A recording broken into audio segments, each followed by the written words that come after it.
into the market outlook. So I mean, we got a huge bounce in the SPY, the S&P names.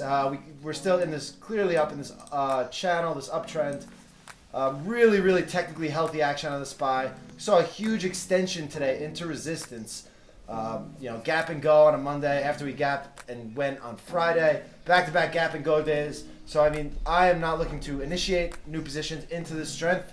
If we get a dip, I'll look to buy them, but I'm not chasing these highs. As you see, we're at these resistance levels. We did finally see the Qs come back today. We saw the big mega cap tech names like Google, market leader. Shouts out to us saying the trade alert off 2000 last week. Google, Facebook, Amazon, Apple, all these guys are finally making moves, showing some relative strength today. So, is that going to continue? We will definitely watch out for it, but they've been relatively weak all year.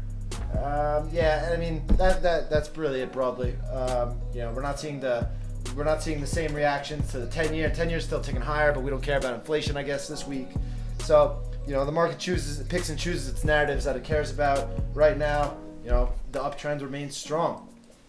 So, Ben, what are your thoughts over there? Just like you said, we broke the psychological level of 400 in the SPY. The pivot low is 383. We talked about this in the big picture where through these big levels, SPY 300, SPY 400, it's a big psychological level. So it tends to be one of two different outcomes. One is we blow through it as we've started to, and it's the next race to 500 where that's 25% from here. It's not as crazy of a move as one would think, or you kind of chop around in this 400 range, which we saw SPY 300, where for almost 2 years we battled with that area. You'd break 300, go to 305, we pull back 5%, and we continue to battle with that.